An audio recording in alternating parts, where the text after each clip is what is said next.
तो स्टार्टिंग में ये चैन अपने मास्टर को बोलता है, मास्टर मैंने आपको शर्मिंदा तो नहीं किया। तो फिर उसके बाद वहाँ पर लिंगर आती है और वो बोलती है तुमने शर्मिंदा तो नहीं किया। और फिर लिंगर ये चैन की तारीफ करके वहाँ से चली जाती है। तो फिर उसके बाद ये चैन अपने मास्टर को बोलता है, मैं सच में डर गया था जब आप उसके सामने झुकने जा रही थी। तो ये बात सुन के ये चैन की मास्टर शर्मिंदा हो जाती हैं और फिर वो बोलती हैं अब ये सब बातें छोड़ो। तो फिर उसके बाद वहाँ पर और भी डेसिबल आ जाते हैं और वो भी काफ़ी ज़्यादा खुश होते हैं। तो सबको खुश देख के मास्टर सोचती है, आज मैं काफ़ी ज़्यादा अच्छा फील कर रही हूँ। आज मैं ये चैन की वजह से काफ़ी ज़्यादा अच्छा फील कर रही हूँ और आज का दिन सच में कमाल का था। तो फिर उसके बाद हमें इस सेक्ट के लीडर को दिखाया जाता है और वो काफ़ी ज़्यादा गुस्से में होता है क्योंकि वो लोग इस कंपटीशन से बाहर हो गए हैं। तो फिर उसके बाद वो काफ़ी ज़्यादा गुस्से में होते हैं और फिर ये चैन को दिखाया जाता है और वहाँ पर सब डेसिबल भी होते हैं और वह सब ये चैन के जीतने की खुशी में जश्न मना रहे होते हैं। वो सब काफ़ी ज़्यादा खुश होते हैं क्योंकि ये चैन जीत गया है, लेकिन जो जीत गया है वो खुश नहीं होता।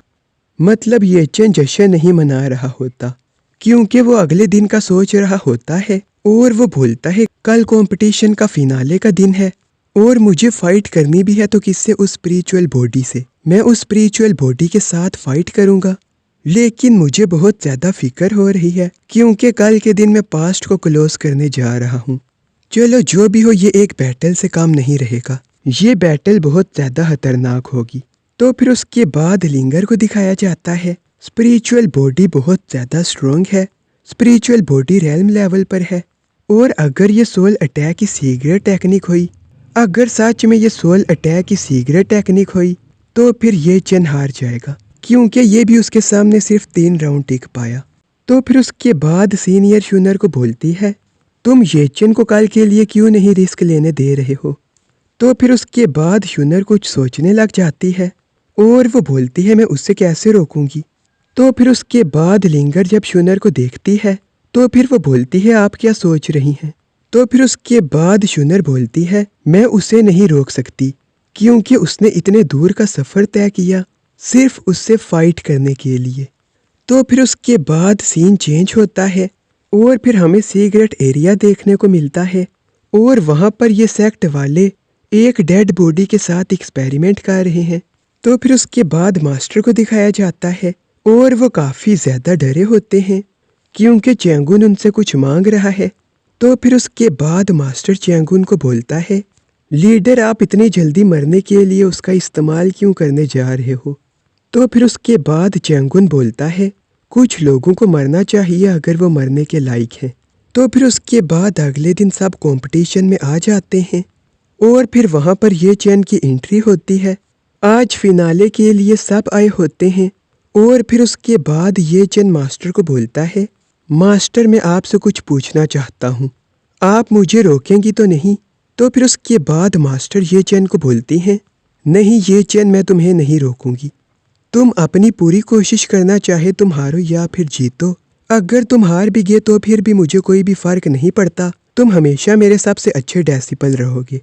तो फिर उसके बाद ऊपर एल्डर्स को दिखाया जाता है और वो भी ये कंपटीशन देख रहे होते हैं। ये लोग बिल्कुल अरीना के ऊपर होते हैं। तो फिर उसके बाद ये एल्डर बोलता है, वो आ गई है, वो स्पिरिचुअल बॉडी आ गई है, अब वो फाइट करने के लिए जा रही है, क्या आप मेरे साथ चैलेंज लगाएंगी? और फिर उसके बाद ये एल्डर बोलती है, हाँ मैं तुम्हारे साथ चैलेंज करूँगी। तो फिर उसके बाद वो एल्डर बोलता है, तो फिर आपको क्या लगता है ये चैन कितने राउंड सरवाइव कर पाएगा? क्या वो उस स्पिरिचुअल बॉडी के सामने एक राउंड भी सरवाइव कर पाएगा? तो फिर उसके बाद वो दूसरी एल्डर बोलती है, ये चैन उस स्पिरिचुअल बॉडी के आगे 3 राउंड सरवाइव करेगा।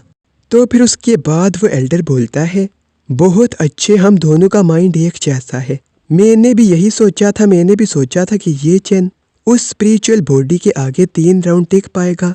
तो फिर उसके बाद लोगों को दिखाया जाता है और वह सब ये चैन और उस स्पिरिचुअल बॉडी की बातें कर रहे होते हैं।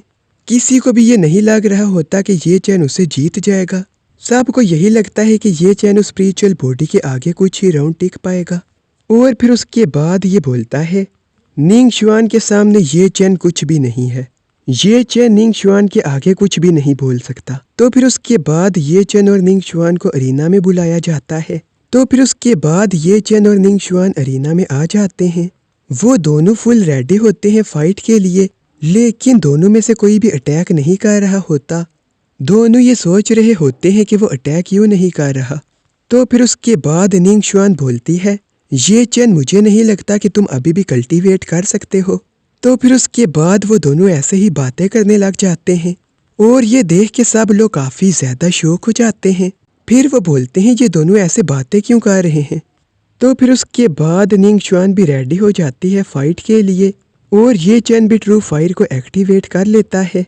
और फिर उसके बाद ये चेन बोलता है अगर तुमने आर्मर को तोड़ दिया फिर भी इनर की रिफाइनिंग डिफेंस को तोड़ना मुश्किल होगा। तो फिर उसके बाद निंग शुआन ये चेन के ऊपर अटैक करती है। तो फिर उसके बाद ये चेन स्वॉर्ड बना लेता है और वो निंग शुआन के अटैक को काट देता है। तो ये देख के सब लोग काफ़ी ज़्यादा शौक हो जाते हैं और वो बोलते हैं ये चेन इतने कम टाइम में इतना ज़्यादा स्ट्रोंग हो गया। अब आपको क्या लगता है कि ये चेन निंग शुआन को हरा पाएगा? कमेंट्स में ज़रूर बताना। और अगर आप चाहते हो कि मैं इसका अगला पार्ट भी जल्द ही एक्सप्लेन करूं, तो इस वीडियो में अपना सपोर्ट दिखाना। इस वीडियो को लाइक और चैनल को सब्सक्राइब ज़रूर कर देना। Thanks for watching.